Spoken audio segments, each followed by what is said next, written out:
Hello, my name's Tim Malone and I'm a history teacher. And today we're going to talk about Thomas Jefferson, perhaps the most famous American of all time. Well, I don't know, Abraham Lincoln? George Washington? Well, he's one of the top Americans of all time, Thomas Jefferson. Americans seem to be endlessly fascinated with Thomas Jefferson.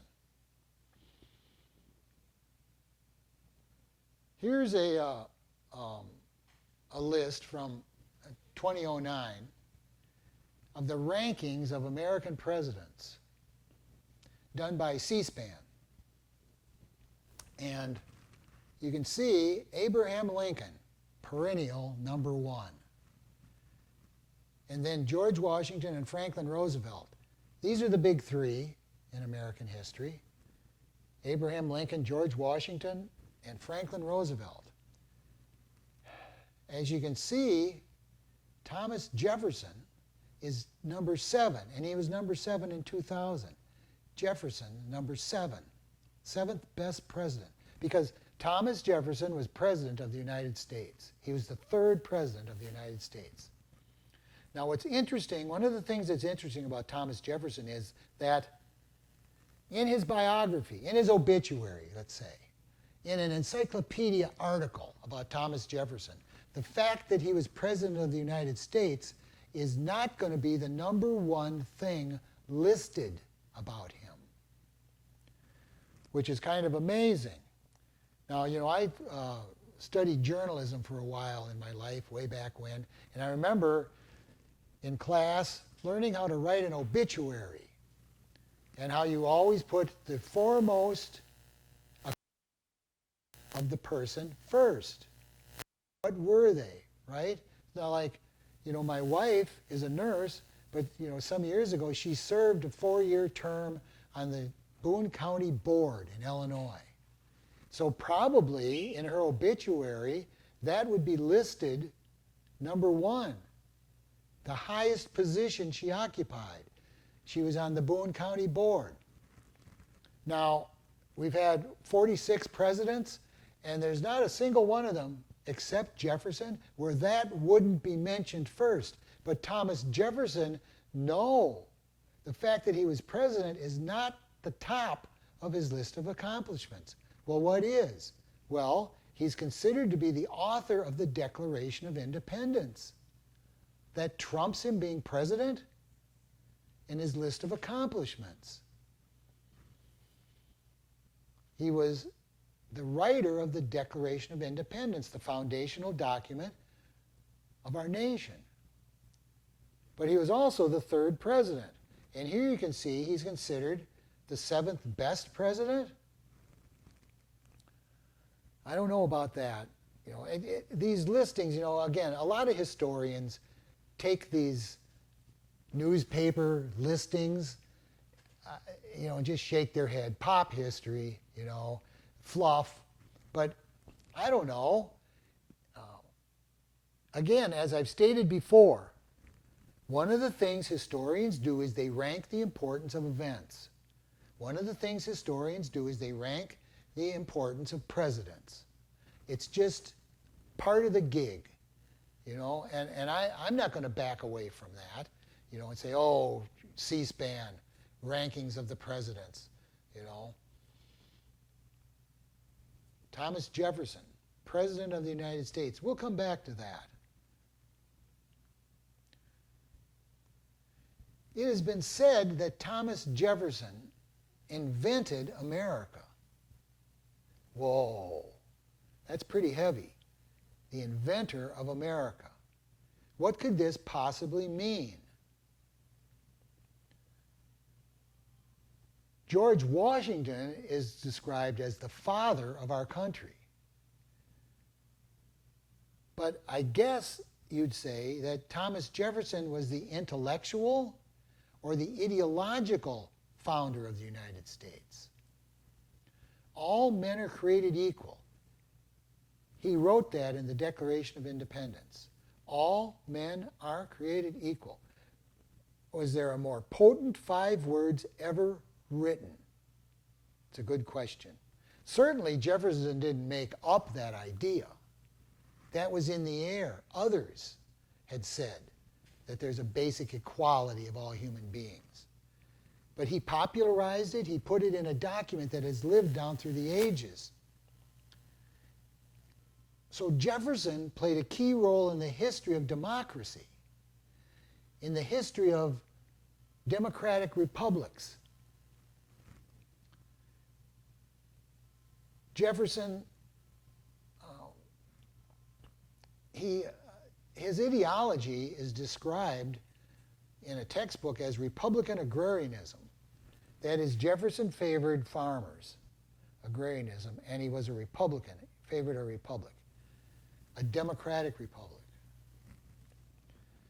Jeffersonianism. There aren't too many Americans, there aren't too many figures in American history that have an ism named after them, right? There's Wilsonianism after Woodrow Wilson. There's McCarthyism after Joe McCarthy. There's Jeffersonianism. That's about it. Oh, I mean, you can hear the term Reaganism, and almost every president, somebody toys with the notion of doing an ism after them. I don't think a lot of them take. I think, like there isn't a Lincolnism. There isn't a Washingtonianism. Jeffersonianism. He was an intellectual, and the inventor of Jeffersonianism, Republican agrarianism. We'll talk more about that. Now here's a page from a book, talk about lists of things, talk about the rankings of things.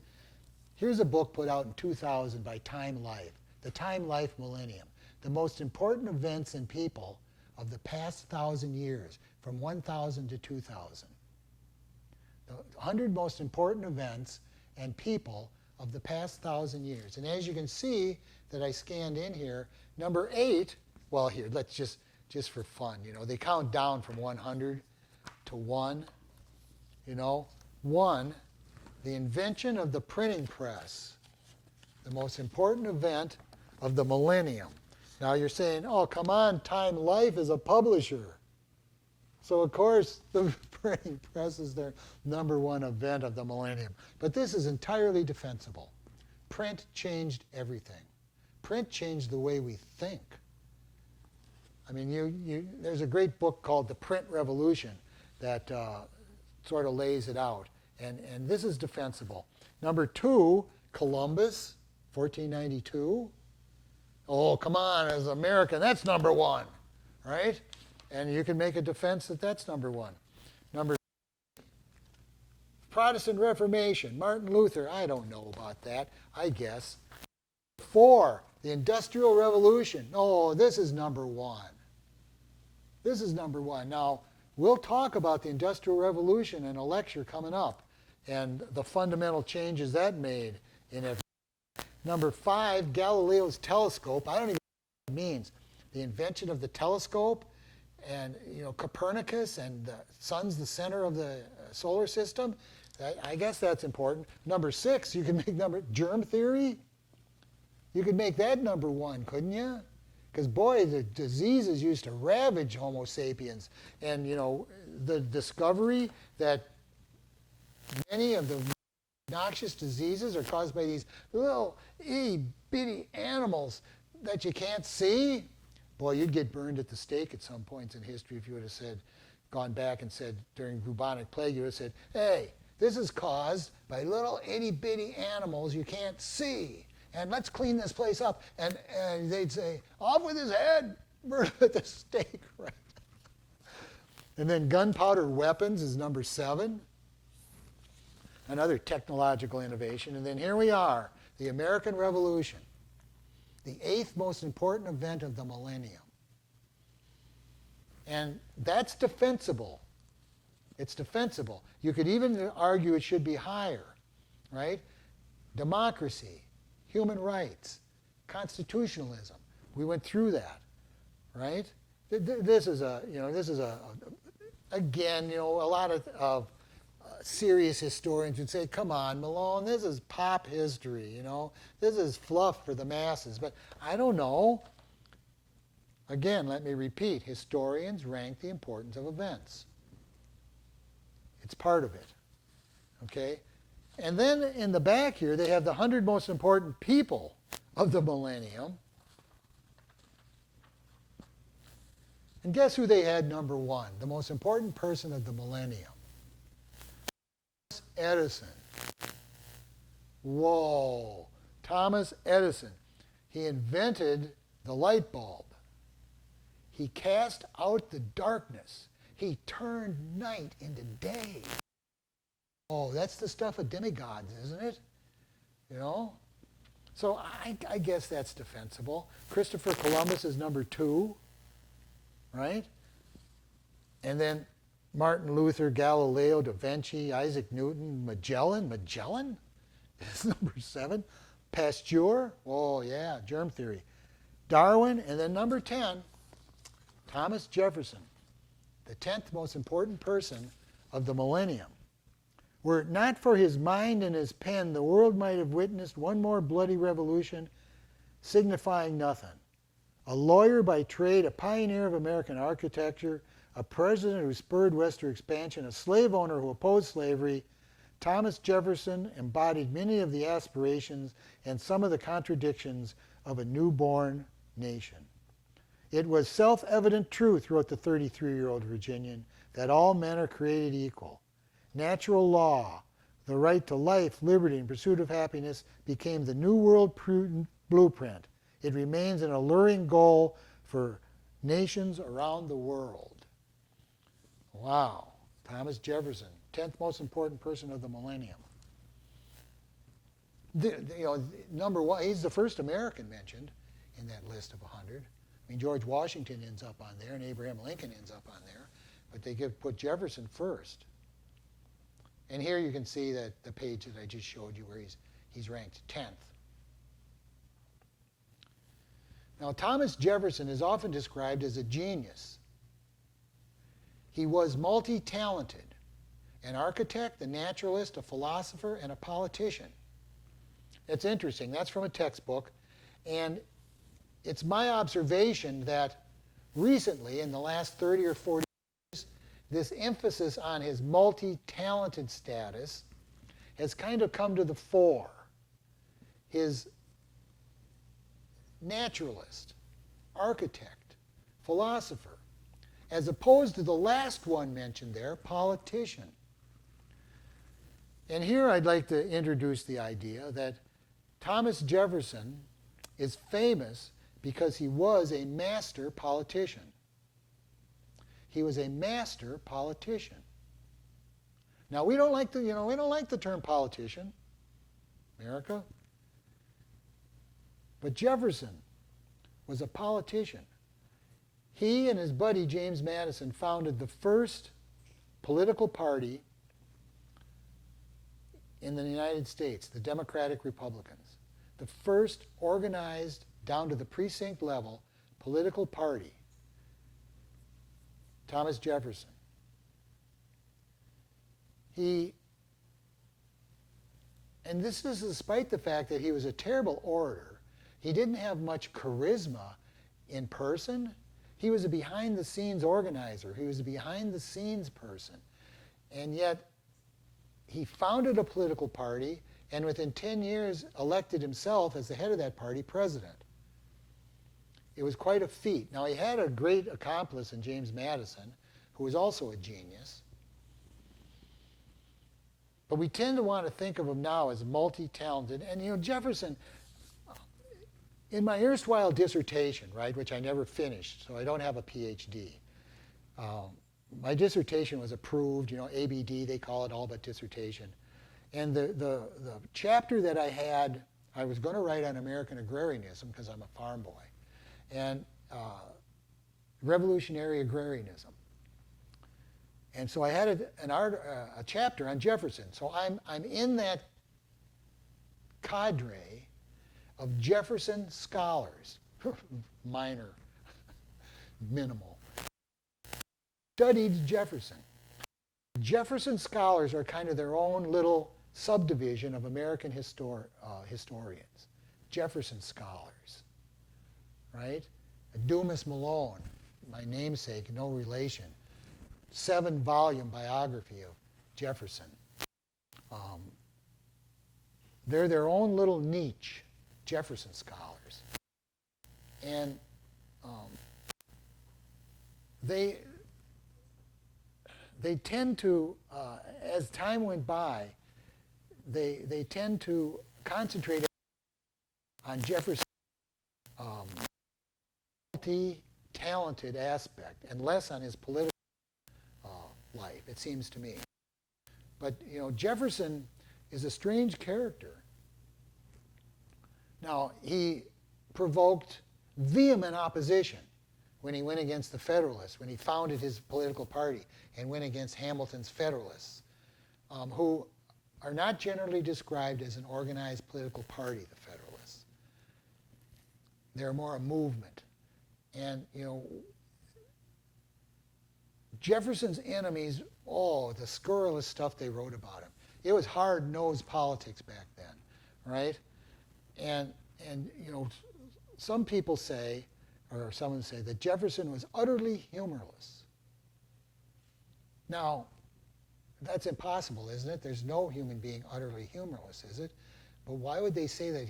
He comes across as, Jefferson, when he was at Monticello, his plantation, wrote down the high temperature and the low temperature of the day every day for years.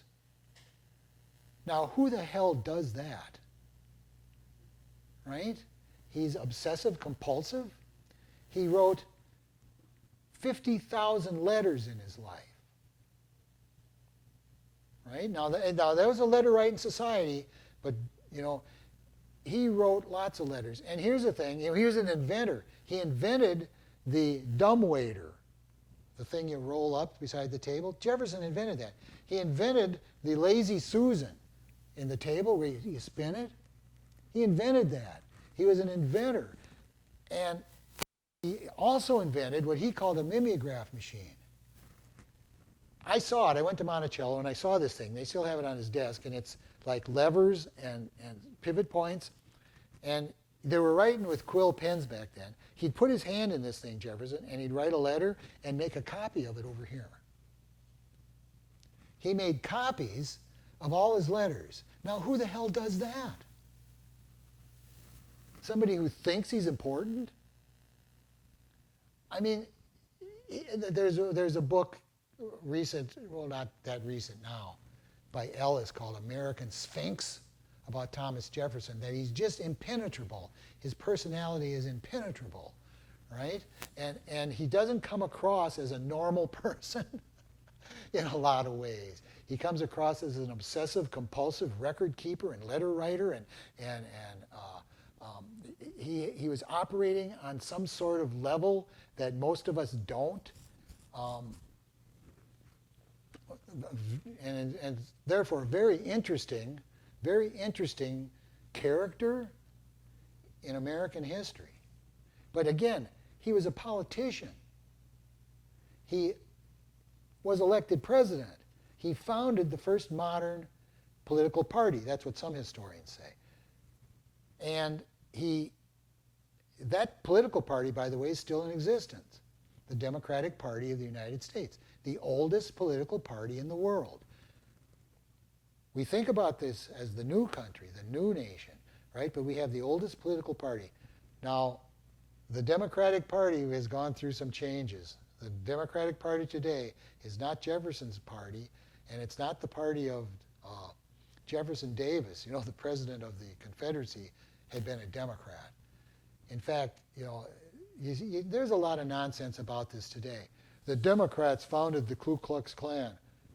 Well, yeah, but that was an entirely different Democratic Party. With the advent of the New Deal, Franklin Roosevelt and Eleanor Roosevelt, the first modern First Lady, Eleanor Roosevelt, and I'm jumping ahead a little bit here, but it's like, she reached out to the African American community.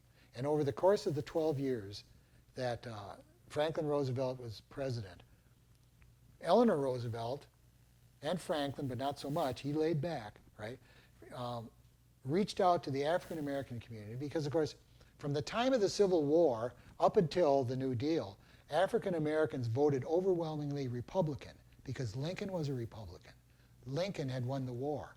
Lincoln had freed the slaves. And then there was a complete revolution in the identity, political identity of African Americans, starting in the 1930s and then finished finally in the 1960s with Lyndon Johnson, a Southern Democrat, passing the Civil Rights Act of 1964 and the Voting Rights Act of 1965, and now 90% of African Americans vote for Democrats.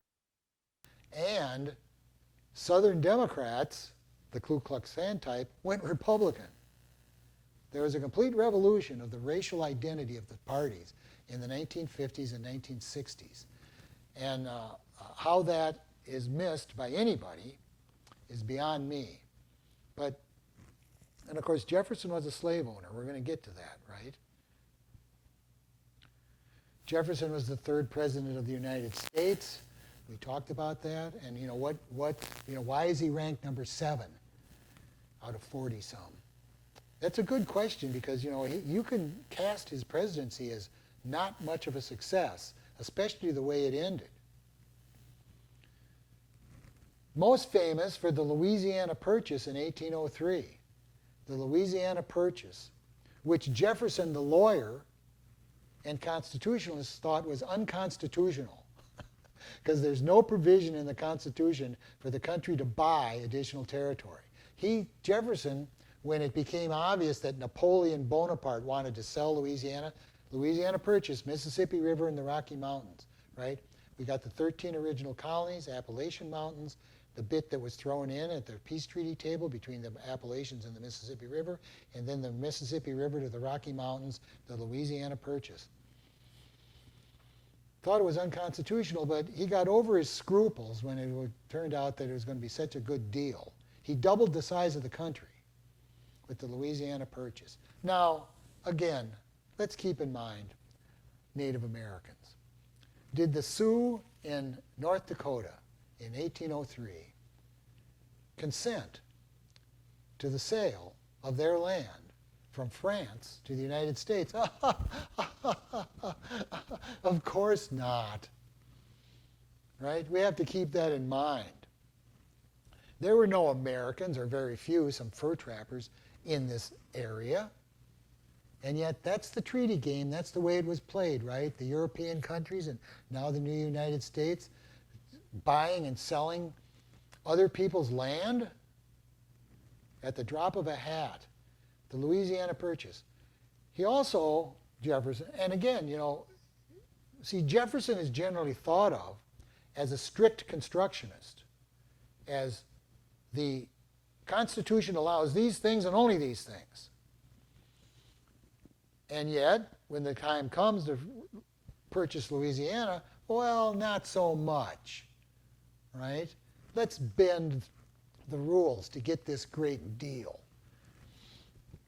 He's also known for a war on the Barbary pirates. The Barbary pirates were Islamic forces in North Africa at the time, a bunch of states, pashas and shahs ruling them, and they preyed on European shipping in the Mediterranean to such a point that for years it was customary for England and Holland and France to pay an annual ransom to the Barbary pirates so as to leave their ships alone. The Barbary pirates were shaking down the naval powers of the time, and they didn't even have to really do any piracy. They got their money up front, a bribe. Well, Jefferson, being the moral revolutionary, considered that bribery scheme corrupt, old European corruption. And so he refused to pay. The United States had been paying. He refused to pay, and he sent the Navy, the incipient American Navy, and the war on Barbary pirates ensued, which we won. And we broke the power. Nobody had to pay any bribery after we were done with the Barbary pirates. And of course that lyric from the Marine Corps song, from the halls of Montezuma to the shores of Tripoli. Tripoli was one of those Barbary pirate states. So our Navy and our Marines broke the power of the Barbary pirates. It's interesting, you know, we've been at it with Islam for a while. And then in 1807, because again, we talked about this when we talked about the results of the American Revolution, continuing troubles with England, because England was involved for 20, 30 years in a worldwide struggle with France to who was going to be number one. And the United States was caught in the middle, just as they'd been caught in the middle during the French and Indian War. I mean, the United States had been caught in the middle, or the colonies, for a long time between this struggle between England and France. And both England and France, during this war, preyed on American shipping. And the original United States was a shipping country. We were a mercantile society. Again, by the time of the American Revolution, a third of the British merchant marine had been built in the United States. We had a vital, prosperous shipbuilding industry. American ships plied the world. You know, in 1787, you'd find American ships in Hong Kong and Shanghai. We were everywhere, not only carrying goods from ours, but carrying goods for other countries. And we declared our right to trade with both England and France, particularly France, and the English didn't like that. They were the predominant naval power, so there was trouble.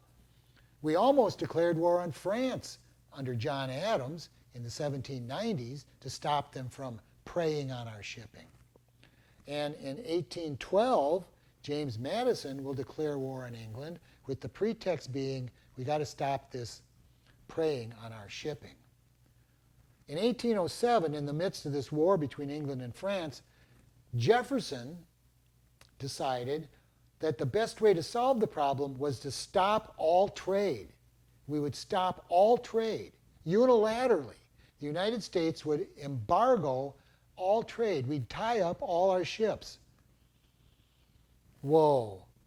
Talk about a blow to merchants in Boston and New York and Philadelphia. I mean, here's this federal government. And again, it's ironic. It's ironic. Here's Jefferson, the strict conservativist, right? Bending the rules to buy Louisiana.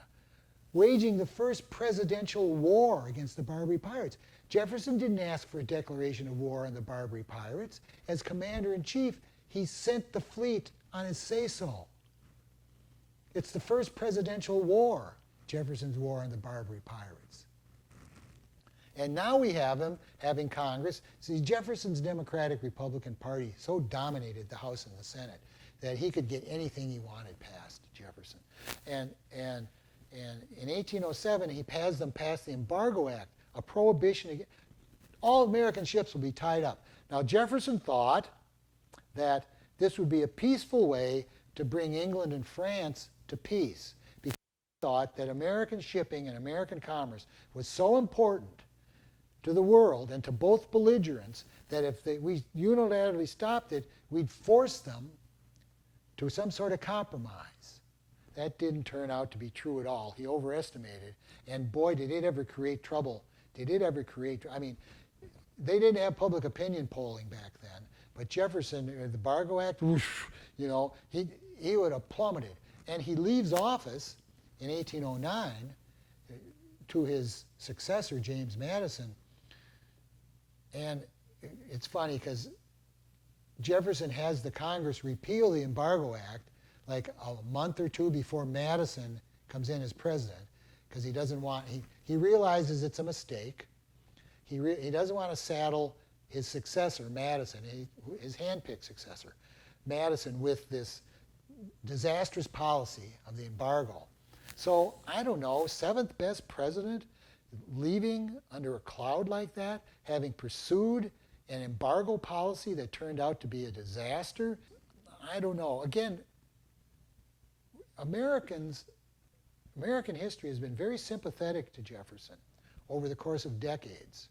We want him to be a genius. We want him to be a great man. We want him to be the 10th most important man of the millennium. And if you examine Jefferson more closely, which is happening to a certain degree now, he's still great, I think. I don't want to throw him on the trash can of history. But I don't know, seventh best president? I don't know about that. Here you can see I have a map of the Louisiana Purchase. Every textbook has a map of the Louisiana Purchase. Whoa, look at that. Again, that's some rich land. Look at the size of that. And again, we take this for granted that it was a legitimate transaction. Just writing Native Americans, right out of the picture. They don't exist. They're meaningless. They have no rights. I mean, not even to be considered in this purchase. Here's a map of the Barbary states, the scenario of the Barbary pirates, right? We took we took Tripoli, we took some other of their capitals of these states, the United States. The United States Navy was small, but very good. The British, of course, ruled the waves for a couple of hundred years. And the British Navy was, how to do it. And we were ex-colonies of the British. And so it makes sense that we were good at that we were good at building ships and manning ships. And I'm jumping ahead of myself, but during the War of 1812, the Independence, one of these super frigates that we built, their ships of the line were the big ones, and then the frigates were the next down. And Old Ironsides, it's in Boston Harbor. I was there. I saw Old Ironsides. It's still commissioned in the Navy. And the British, of course, were blockading us during the War of 1812, and there was a British frigate outside Boston Harbor that sent a challenge in. They do that, ship on ship. The captain says, "I challenge you, come out and fight like a man." And so the Independence sailed out, and the battle lasted 10 minutes. Old Ironsides blew the crap out of this British frigate in 10 minutes. And it was a bigger, heavier ship, the Independence was. And they ran up the white flag, and the Independence tows this British frigate into Boston Harbor as a trophy of war. That's the first time that an English ship had lost a one-on-one battle in 115 years. To show you the quality of the small but very good American Navy at the time. We did end the Barbary pirates. Oh, man, Thomas Jefferson. When we talk about Thomas Jefferson, we have to talk about his nemesis, Alexander Hamilton. Whoa, Alexander Hamilton. Now, Hamilton's hot these days because of the musical on Broadway, Hamilton, which I saw in Chicago a couple of years ago. My wife went crazy on Hamilton. My wife knows every word to every song in Hamilton. And it's quite a thing. I recommend go see it. But I don't know about its historical accuracy in the sense that I don't know that the incidents, the Alexander Hamilton that the play decides to present is the proper historical Alexander Hamilton. Because he's considered the devil by Jeffersonians. In fact, that's how it's presented. Hamilton versus Jefferson. Jefferson wins the election of 1800. That ushers in 50 years of Democratic Party dominance. So Jefferson won the battle. No, from the perspective of today, Hamilton won. Hamilton was one of those men in the room who wrote the Constitution. He was a capitalist. He was a New York Wall Street guy. He was a lawyer. He represented Wall Street. It existed. It started almost immediately after independence under a big oak tree on Wall Street in New York City. trading of stocks, the trading of bonds. Those were Hamilton's peeps, right? He was one of them, and he represented their interests. The big question when you talk about this, because the capitalists won, from the perspective of today, Hamilton won. We're not a nation of farmers, like what Jefferson wanted. We don't practice agrarianism, right? Hamilton wanted us to industrialize. Hamilton wanted us to trade with the world. Hamilton wanted us to become like England and France, assertive, powerful, imperialistic to a certain extent. And so Hamilton won. Jefferson lost, although for the time being back then, it appeared that Jefferson had won. And one of the big questions in history is, was Thomas Jefferson a capitalist? Now, he was a big plantation. He owned a lot of slaves. He owned a lot of land. He traded in world markets his tobacco. He built a nail factory on his plantation. So it's not an easy call, but when I was in grad school, I got into this debate about Jefferson and capitalism. I decided that the best answer seems to be no. He was an agrarian, a believer in agrarianism. And there was a time in my historical career where I wanted to claim that term, agrarianism. That was my dissertation project, to kind of become the agrarianism guy. I lost interest in the project. It's sitting around in pieces, but it's been sitting around in pieces for 30 years. Sometime I should pull those pieces out and take a look at them. But it turned out, I got into teaching history, and that scratched my historical itch.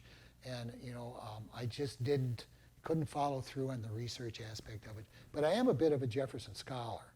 And that's why I guess I'm going on so much about him. But hey, 10th most important man of the millennium. I'm not the only one who thinks he's important. Now here, Hamilton versus Jefferson. George Washington is elected the first president under the new Constitution in 1788. That was a foregone conclusion. In fact, some historians say that the presidency, Article 2 of our Constitution, was written with Washington in mind. That everybody knew Washington was going to be the first president. And that's why we have the presidency we have today. Wow, George Washington. I don't do much with George Washington, but what an interesting character. Twice, he gave up power. Twice, he resigned. One as commander-in-chief of the Continental Army after the Revolution, and then second, after 2 terms as president. There was no term limitation in the original Constitution. He could have run again. He could have been president for life. But no, he quit twice. That's really important. And it shows character, I think. Right? I mean, George Washington, I should study up on him a little bit more, I think. But Washington selected Hamilton as his first Secretary of the Treasury. Again, the cabinet under the president. There's no provision for that in the Constitution. The cabinet was something that Washington inaugurated, Secretary of State, Secretary of War, Secretary of the Treasury, and the Attorney General. He chose Alexander Hamilton, who was sort of a wonderkin with numbers, and as his first Secretary of the Treasury. And Hamilton came up with a plan for the new government, a financial plan. And here it is, Hamilton's public credit policy. And what Hamilton wanted to do was consolidate the debt from the Revolution. So there was a certain amount of debt that we owed foreigners. There's a certain amount of debt that the Continental Congress had taken on. And then there were the debts the states had taken on to fight the Revolution. And that total came to $75.6 million. It sounds like nothing in the era of trillions now, right? But that's in the dollars back then. It's not inflation adjusted. That's a lot of money. And so what Hamilton wanted to do was have the new federal government assume all that debt, take all that debt on, right? And then issue new debt, sell new bonds to pay the old bonds off, right? and then institute taxes, excise taxes, to pay off the new debt. And you can see how this would work here. Annual revenue, this is of the, if his plan's accepted. Customs duties, 4.4 million. That was the primary way that the federal government raised money, taxing imports. And again, we're a trading nation at that point. Commerce is king.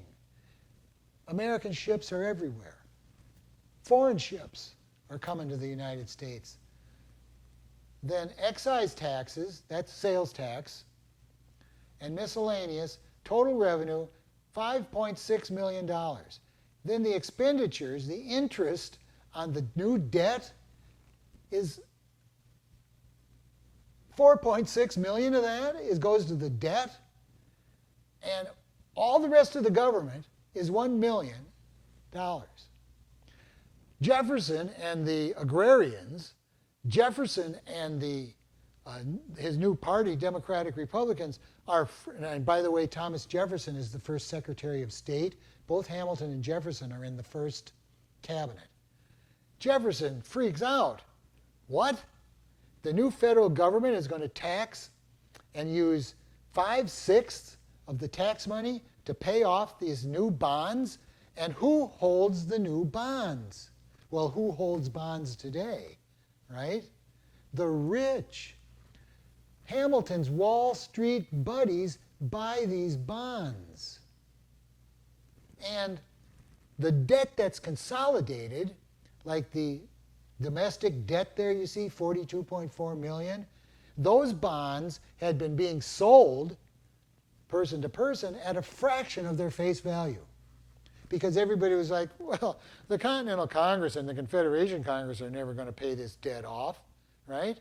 So here, I got a $100 bond. I'll give you $5 for it. Okay. And so that debt had been consolidated in the hands of speculators.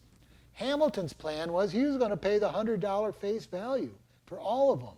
It's a windfall for people who had consolidated and bought up this debt at discount prices. Now the federal government is going to pay it off at face value. Jefferson and Madison are like, what? This is a windfall. This is using the new federal power to tax to pay off Wall Street. And it says underneath here, it says, Hamilton created a permanent debt to tie the merchant capitalists who owned government securities to the new federal regime. He supported customs and excise duties to pay the substantial annual interest on the debt. Here's the deal. This national debt business, when Jefferson comes in as the third president of the United States, he sets a goal to pay off the debt. He's an anti-national debt. He doesn't want the federal government to have any debt. And we still have that today. You still hear that today. Who's going to pay off the national debt? Now, of course, this idea of the national debt is English. The English established the first national debt. And that was in the late 1600s, throughout the 1700s. In fact, the English had the only national bank, national debt, professional tax collecting bureaucracy. They established that. And for 100 years, they were the only country that had it. And so you have this wet, damp, northern, dark island, England, dominating the world. 5 million people. Why? Because they could borrow money for 30 years. And because everybody understood the government was good for it. And since the establishment of the English national debt in 1692, England has never missed a bond payment or an interest payment. Yeah, they've been good for it. And it turns out that under those circumstances, you can run a national debt forever. Forever. You don't ever have to pay it off. I know that's counterintuitive, and Jefferson sure didn't believe that. Jefferson thought it was immoral, it was corrupt to run a revolving national debt. And we won't do it until the two world wars. Well, the civil wars, Civil War is complicated in its financing. We'll get to that. But let me just say this. Hamilton wanted to establish an English system here. He wanted us to emulate the English, a national bank, a permanent debt, and predictable tax collection, where everybody knew if I buy this government bond, the government's going to pay me back in 30 years. Well, they might want me just to buy another one, right? But they're good for it. That's what Hamilton wanted. Now again, Jeffersonians, Hamiltonians, the Jeffersonians, the Democratic Republicans are pro-France, and that's going to play a role in Hamilton's pro-English. Hamilton wanted us to be independent. He was for independence, but then he wanted us to go right back in the English system and play the role the colonies had played as an independent country. He wanted to reassert the alliance with England.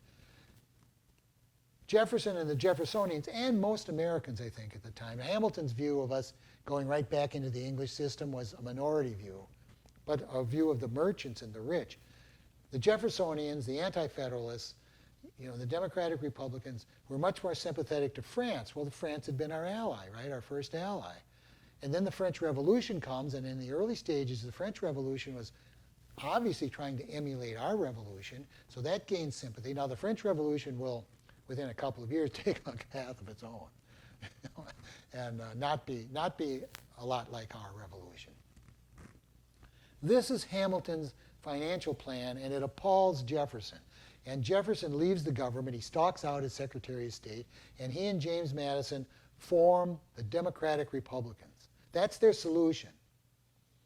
Their solution is not to say, look what this Constitution got us. We need a new Constitution. No. Madison had written the Constitution. Jefferson, during the Constitutional Convention, had been as ambassador to France, but he'd supported the Constitution from France. Now, Washington and then John Adams, the first and second president, and Jefferson thought that both Washington and Adams were under the spell of Hamilton, that Hamilton was the de facto power in the federal government, not Washington or Adams. Well, Adams and Hamilton fell out, split the Federalists, which leads to Jefferson's election in 1800. But Jefferson wins. He defeats John Adams' bid for re-election. And Jefferson gains control of the federal government. But he doesn't want to amend the Constitution. He just wants to change the policies, right, of the new government. And part of that is to pay the debt down. And of course, then you get the Virginia dynasty. 8 years of Jefferson, 8 years of Madison, 8 years of Monroe, and then 4 years of John Quincy Adams before you get the Jacksonian Revolution, Andrew Jackson, who's a Democrat, a Democratic Republican. He's the same party, but, American politics can get complicated. We'll talk about the split in the Democratic Party between the old line Jeffersonians and the Jacksonians. And here we have a slide of a little book that is recommended to be used in survey classes like I taught, a supplemental little textbook. Hamilton versus Jefferson. There it is. Hamilton versus Jefferson. Confrontations that shape a nation. That shaped a nation. And there they are, portraits of the two men. Jefferson versus Hamilton. And so it continues to this day. Another point about Jefferson that I want to make is that he was a deist. What's a deist? A deist is a religious viewpoint. A deist is, usually the metaphor is, that a deist believes in a clockmaker God. That God created the universe, wound it up, and set it down, and that was it. He's gone. It's just running now, the way he made it. And of course, if you're a deist, you cannot pray to God. God's not listening. And of course, if you're a deist, Jesus wasn't the Son of God sent here to redeem mankind. Because there's a viewpoint that our founding fathers were Christians alive today. In fact, there's a viewpoint that the founding fathers were not just Christians, but that they were evangelical Christians. Jefferson was not a Christian. He was a deist.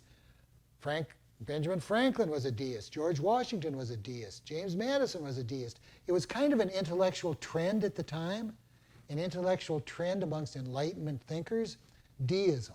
It wasn't a rejection of a creator God, but it was a rejection that God played any part in human society or human affairs now.